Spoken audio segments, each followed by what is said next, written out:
नमस्कार, मी प्राध्यापक शिवारी वाघ, संचालक ॲस्पायर एज्युकेशन इन्स्टिट्यूट औरंगाबाद. काल महाराष्ट्र सीईटी सेलच्या माध्यमातून नोटीस नंबर 38 प्राप्त झालेली आहे आणि या नोटीसमध्ये जे काही गाईडलाईन दिलेल्या आहेत त्या संदर्भात आपण हा व्हिडिओ पोस्ट करणार आहोत. बऱ्याचशा पालकांनी या नोटीस नंबर 38च्या संदर्भात विविध प्रश्न विचारले होते, तेही या निमित्तानं मी जे तर तुम्हाला उत्तर देणार आहे. आता नोटीस नंबर 38 जी दिलेली आहे ती बिफोर ज्या नोटीस आल्या होत्या, नोटीस नंबर 34 आणि 37, या दोन्ही नोटीसचं जे काय एकूणच सारांश होता त्याला धरून त्याच्यामध्ये बरेचसे पालकांचे कन्फ्युजन, विद्यार्थ्यांचे कन्फ्युजन असल्यामुळे ही नोटीस आलेली आहे 38 नंबरची. आता काय म्हटलेलं होतं आपल्याला नोटीस नंबर 37 मध्ये, eligibility of institute level round and penalty mentioned in notice number 34 dated 18/2021. It is hereby instructed that all the colleges and candidates should be follow the following instructions. असं म्हटलंय की नोटीस नंबर 37 आणि 34 मध्ये जे काही guideline दिल्या होत्या त्याच्यात जे काही कन्फ्युजन्स होते विद्यार्थ्यांचे, तर त्यांच्यासाठी नोटीस नंबर 38 मध्ये काही गाईडलाईन दिल्या त्या तुम्ही फॉलो करायच्या आहेत. आता काय म्हटलेलं आहे, as per notice number 34 dated 18/2021, the last date to cancel the admission from AYUSH course without penalty 7/3/2021. म्हणजे जर एखाद्या विद्यार्थ्याला प्रवेश मिळालेला होता, BHMS असेल, BMS असेल, जर तो कॅन्सल करायचा असेल विदाउट पेनल्टी तर त्याची डेट होती 7/3/2021. परंतु those candidate who are selected upgraded to course during institute level round, या इन्स्टिट्यूट लेवलच्या प्रवेश प्रक्रियेच्या दरम्यान जर आपलं कॉलेज अपग्रेड झालं तर आणि तुमचं सिलेक्शन लिस्टमध्ये नाव आलं तर तुम्हाला जे काय फाईन होता, पेनल्टी होता, as per rule number 14.4 of NEET UG 2020 brochure will not be applicable. म्हणजे जर ऑलरेडी तुम्ही कॉलेज मिळालेलं आहे, 7 तारखेनंतर 8 किंवा 9 तारखेला तुम्ही कॉलेजला अर्ज कराल, 10 तारखेला सिलेक्शन लिस्ट, 9 तारखेला रात्री सिलेक्शन लिस्ट लागेल, मे बी 10 आणि 11 तारखेला तुम्हाला प्रवेश घ्यायचा असेल.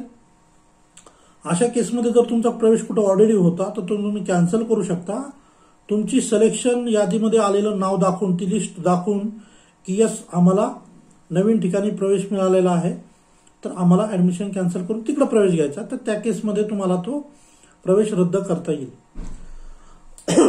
आता दुसरा महत्वाचा विषय, any candidate who has cancel his her previous admission as per the above, जर तुम्ही 7 तारखेच्या नंतर सिलेक्शन यादीत नाव आल्यावर तुमचं ऍडमिशन कॅन्सल केलं जे आधीचं कॉलेज होतं त्यामधनं, आणि नवीन कॉलेजमध्ये प्रवेश घ्यायला जर तुम्ही फेल ठरलात, काहीही कारण असू द्या की पोहोचलाच नाही, वेळेत जाणं झालं नाही किंवा काही रिझन असू शकेल, तर अशा केसमध्ये candidate will be sole responsible, विद्यार्थ्याची ही जबाबदारी असेल.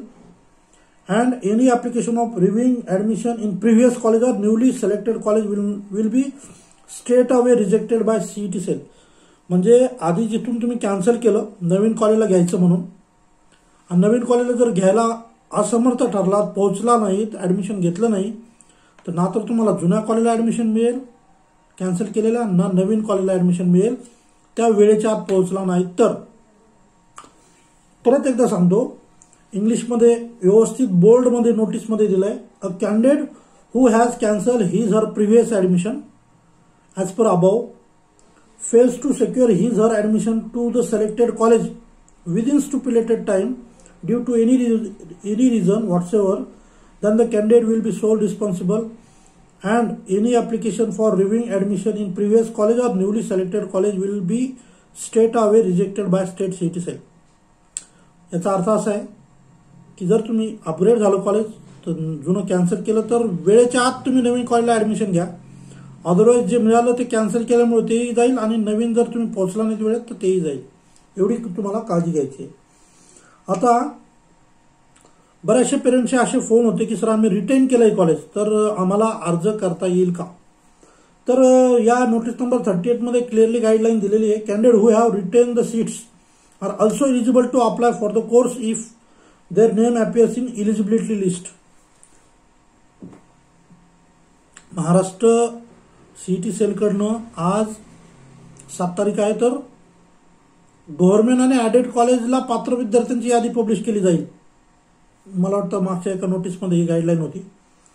आणि मोस्ट प्रोबेबली उद्या सायंकाळी प्रायव्हेट कॉलेजला इलिजिबल कॅन्डिडेटची लिस्ट पब्लिश होईल. जर तुम्हाला प्रायव्हेट कॉलेज मिळालं तर तुम्ही गव्हर्नमेंट आणि ॲडेड कॉलेजसाठी इलिजिबल आहात. आणि इलिजिबल कॅन्डिडेटच्या यादीत जर तुमचं नाव आलं, जरी तुम्ही रिटेन्शन भरलेलं असेल तरीही तुम्ही ॲडेड आणि गव्हर्नमेंट कॉलेजला ॲप्लिकेशन करू शकता. किती कॉलेज आहेत? 5 गव्हर्नमेंट कॉलेज आहेत आणि 16 ॲडेड कॉलेज आहेत महाराष्ट्रामध्ये. नंबर 2, जर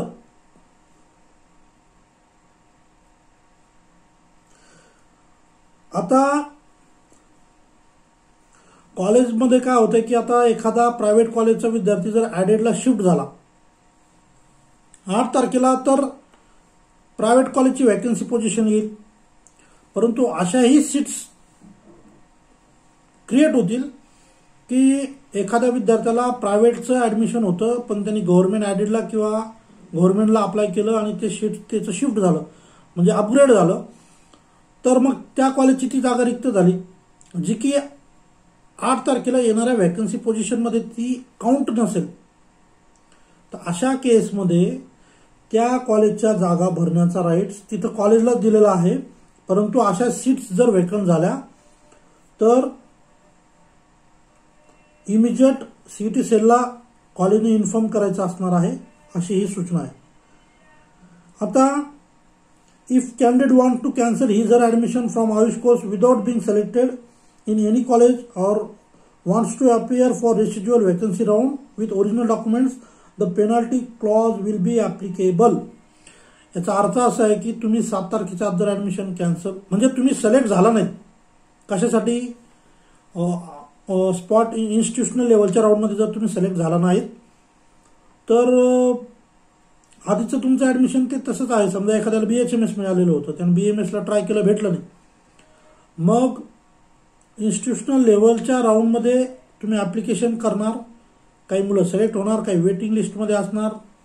सिलेक्टेड मुलांनी ॲडमिशन घेतलं नाही तर वेटिंगमधल्या मुलांना संधी मिळणार. परंतु हे सगळ्या प्रोसेस झाल्यावर पण एक रेसिड्युअल राऊंड असतो जो प्रेझेंट आहे त्याच्यासाठी. त्या केसमध्ये जर तुम्ही नंतर ॲडमिशन कॅन्सल करायचं म्हणलं 7 तारखेनंतर, तर पेनल्टीचा क्लॉज लागू आहे. आता तो रेसिड्युअल राऊंड जो असतो त्याच्यामध्ये तुम्हाला ओरिजिनल डॉक्युमेंट तुमच्या हातात पाहिजे आणि फीस. तर हा विषय जो आहे तो फार रेअर केस आहे, फार काही असं काही घडत नाही, फार जागाच राहत नाही. इन्स्टिट्यूशनल लेवलच्या राऊंडमध्ये त्या जागा फुलफिल होतात. मी मागच्या व्हिडिओमध्ये सांगितलेलं होतं ऑलरेडी की महाराष्ट्रामध्ये 1256 जागा होत्या, त्याच्यात 40 गव्हर्नमेंट, 180 काहीतरी ॲडेड कॉलेजच्या, म्हणजे 220 काहीतरी ह्या होत्या, आणि बाकी प्रायव्हेट कॉलेजच्या BMSच्या जागा होत्या. ऑलरेडी मॉपअप राऊंड 2 आल्यानंतर आता काय फार सीट्स असतील असं काही वाटत नाही. तरीही पालकांना प्रयत्न करायचा असेल तर ते करू शकतात. आता during filling of residual vacancy, candidate who have all original documents and requisite fees will only be eligible. तुम्ही म्हणताल माझं आता ऑलरेडी दुसरीकडे ॲडमिशन झालं आहे आणि मग मला ते डॉक्युमेंट्स आणायला वेळ लागेल. जो विद्यार्थी ज्याच्या हातात सगळे पेपर आहेत, ज्यांना आतापर्यंत ॲडमिशन मिळालेलं नाही आहे, ते मुलं इमिजिएट तिथं इलिजिबल असतील रेसिड्युअल वॅकन्सी राऊंडला. It is sole responsibility of the candidate to produce all the original documents and requisite fees at the time of admission. या प्रवेश प्रक्रियेसाठी त्यावेळेस सगळे ओरिजिनल पेपर आणि फीस देण्याची जबाबदारी ही टोटली विद्यार्थ्याची असेल. त्यानंतर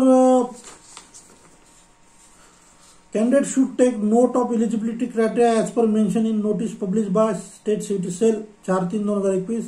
the eligibility criteria of concern council and the above instructions before appearing for institute level round. हा जे मी ऑलरेडी सांगितलंय. काय सांगितलं होतं मी, एखाद्याला जर ॲडेड मिळालं तर तो गव्हर्नमेंटला अप्लाय करू शकतो. एखाद्याला प्रायव्हेट मिळाला असेल BMS तर तो गव्हर्नमेंट ॲडेड आणि गव्हर्नमेंट प्युअरली गव्हर्नमेंट कॉलेजला अप्लाय करू शकतो. एखाद्याला BHMS मिळाला असेल तर तो BMS साठी अप्लाय करू शकतो. अशा पद्धतीची सगळी गाईडलाईन होती, तुम्ही एकदा बघितली असेल. नोटीसमध्ये पण तुम्ही एकदा इलिजिबिलिटी क्रायटेरिया एकदा वाचून घ्या. त्यासाठी मी सेपरेट व्हिडिओ टाकलेला आहे, तो एकदा बघून घ्या. आता एक महत्वाची सूचना ती कॉलेजच्या संदर्भात आहे. It is the responsibility of admitting college to verify all the original documents and eligibility of the candidates as per the allotted quota before confirming the admissions.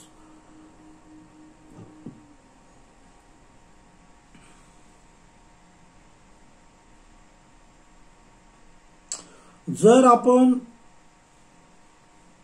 एखादा ऍडमिशन जे तर चुकीच्या पद्धतीने दिला गेलं, क्रायटेरिया विचारात न घेता इलिजिबिलिटी क्रायटेरिया, तर ते कोणत्या क्षणी ते सीईटी सेलकडनं कॅन्सल होऊ शकतं. सो तुम्ही इलिजिबल आहात का हा मुद्दा महत्वाचा असेल. दुसरा, तुम्ही त्याच ठिकाणी अप्लाय केलं पाहिजे जिथं तुम्हाला ऍडमिशन मिळण्याची संधी आहे. आता मला बरेचसे पेरेंट्सचे फोन आहेत ज्यांना ऑलरेडी प्रायव्हेट बीएमएस भेटले, त्यांची इच्छा आहे की त्यांना गव्हर्नमेंट भेटलं पाहिजे किंवा ऍडिट भेटलं पाहिजे. निश्चित चांगला विचार आहे, परंतु जागा असतील तरच हे सगळी ऍक्टिव्हिटी करायला खूप महत्व आहे, नाही तर अदरवाईज ही सगळी एनर्जी आपली वाया जाण्याचं काम आहे.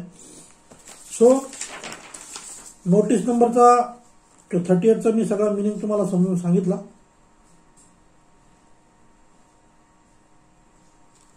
याच्यामध्ये इलिजिबल कॅन्डिडेटची लिस्ट पब्लिश होईल आणि इलिजिबल कॅन्डिडेटच्या लिस्टमध्ये जर आपलं नाव असेल तर निश्चितपणे आपल्याला प्रवेश प्रक्रियेमध्ये सहभागी होता येईल. यासाठी मी ऑलरेडी एक तुम्हाला फॉर्म शेअर केला होता, जो ऍप्लिकेशन फॉर्म तुम्हाला भरायचा आहे. त्याला तुमचे सगळे डॉक्युमेंट्स अटॅच करायचे आणि त्याच्यासाठी सगळ्या गाईडलाईन मी तुम्हाला ऑलरेडी दिलेल्या आहेत. या सगळ्या गोष्टीची पूर्तता करून तुम्हाला तुमचं वैयक्तिक जाऊन किंवा रिलेटिव्हजला पाठवून वेगवेगळ्या ठिकाणी अर्ज करता येईल. आम्ही आमच्या इन्स्टिट्यूटच्या वतीनं सुद्धा बऱ्याचशा मुलांसाठी ही मदत करतोय आणि त्यांना ऍडमिशन्स मिळवून देण्यासाठी आमचे प्रयत्न असणार आहेत. तर तुमची पण इच्छा असेल, औरंगाबादच्या आजूबाजूला राहत असाल तर निश्चितपणे अप्रोच करा. फार दूरच्या पालकांनी काही बोलू नका, कारण मुंबईचे पालक आणि सोलापूरचे पालक आणि अमरावतीचे अकोल्याचे पालक एवढं आमच्यापर्यंत पोहोचू शकत नाही, आम्ही तुमच्यापर्यंत पोहोचू शकत नाही. तर जे जवळचे पॅरेंट्स असतील, औरंगाबाद लोकलचे पॅरेंट्स असतील, आजूबाजूचे जालन्याचे वगैरे पॅरेंट्स असतील, त्यांनी निश्चित संपर्क करा. आम्ही आमच्या पद्धतीनं त्यांना ऍडमिशन मिळवून देण्यासाठी निश्चितपणे प्रयत्न करू. या ठिकाणी मी थांबतो. धन्यवाद. थँक्यू.